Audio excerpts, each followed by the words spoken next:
Historians revisit Barack Obama's presidency years from now. It's very possible that Jimmy Carter's distinction as the worst president in American history will be challenged, because although the comparison has been made in the past, there are some new examples of the eerie similarities that exist between these two men. Now, sure, we've talked at great length about their inability to create jobs, but what about the images of this week? Endless lines of cars at gas stations all over the Northeast. Rationing rules were even instituted this weekend in New Jersey that were virtually identical to the ones that Americans endured in the 70s under Carter. Now, that's just one of the many tragic likenesses between Obama and Carter that we're seeing here at home. And then when it comes to foreign policy, well, we are currently operating from a position of weakness mirrored only by the one that we witnessed under the Carter administration. After all, despite countless warnings about pending violence in Benghazi, an American diplomat and 3 others were killed in a premeditated act of terror in September. Well, that's the first time a U.S. ambassador was murdered by a targeted attack since 1979, when Adolf Dubs was assassinated, and it all happened under the watch of the man who currently holds the moniker of our worst president ever. But again, well, he could have some competition when all is said and done on Tuesday, and Barack Obama is ousted from office. Joining me now from Washington with reaction, former presidential candidate, former House Speaker Newt Gingrich. You know, I know that maybe some people would argue the polls for the president went up. He was all presidential. You know, Mr. Gingrich, all weekend long, I went around New York. I watched what was happening. 3, 4, 5 hours on average, people trying to wait to get gasoline.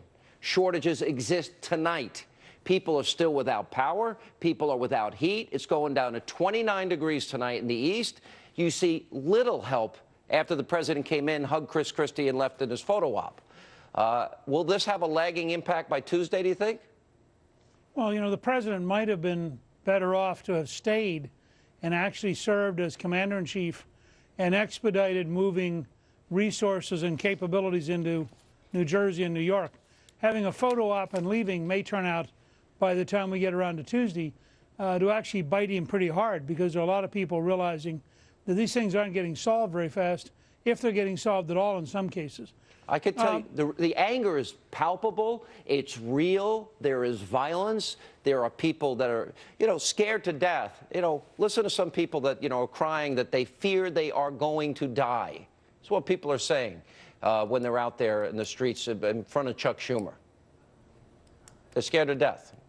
Well, look, let me say, first of all, as with Katrina, this disaster reminds us that the Department of Homeland Security, on a bipartisan basis, is incompetent, and that the Congress ought to thoroughly and deeply overhaul our capacity to deal with real crises. The purpose of the Department of Homeland Security originally was to deal with nuclear events. The ideal model was to be strong enough and robust enough to respond to 3 nuclear events in 3 different cities the same day.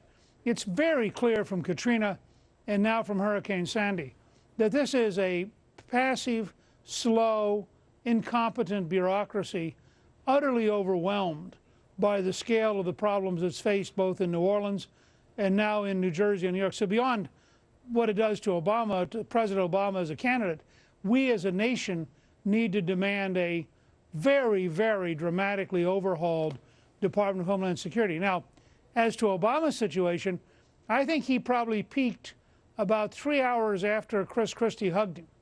I think at that point he looked bipartisan. He looked like the commander-in-chief. He was doing the president's job, not the candidate's job.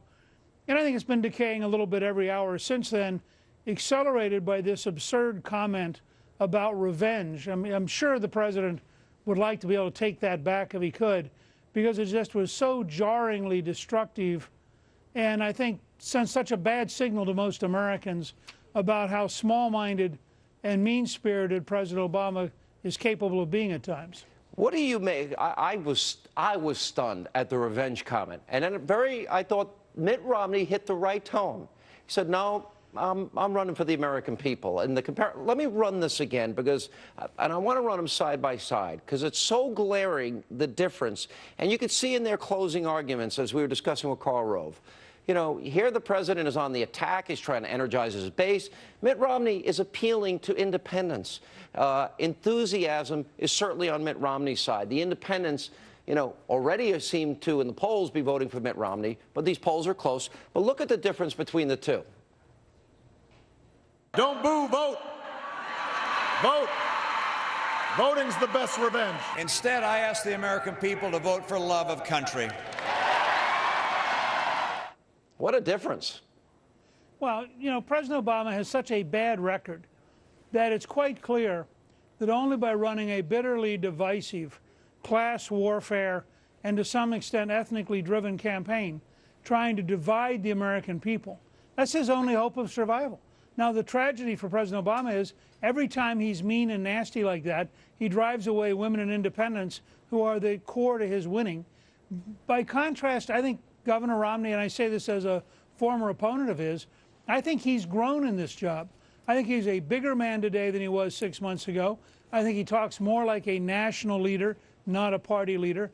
I think his response today was tone perfect. People ought to vote out of love of country. And, you know, Calista just sent out a tweet that Ellis the Elephant wants everybody to go vote. She didn't say every Republican. She said every American. And I believe this. I'd rather have a country, even if you and I were to lose, in which everybody proudly voted as citizens, than to have some kind of deeply, bitterly divisive thing. What do you... Frankly, but let me just point one more thing. Obama's setting up, if he does manage to scrape through, he's setting up a very hard second term because of the meanness and the nastiness of his campaign. What do you think? It seems very close. Thoughts? No, I think that I'm with Carl, but more bullish. I think it ends up 53-47, 300-plus electoral votes, and we win the Senate. But I've always been an optimist. I studied under Ronald Reagan. All right. But I agree also. I agree with your observation that especially in these closing arguments, in the debates, and you may be responsible for him becoming such a good debater, that I think that Governor Romney has grown dramatically and is definitely more presidential. He seems to be, the difference just in those comments, revenge versus, you know, vote for your country, was amazing. Good to see you, Mr. Speaker. Good to see you. Also coming up next, Governor Sarah Palin.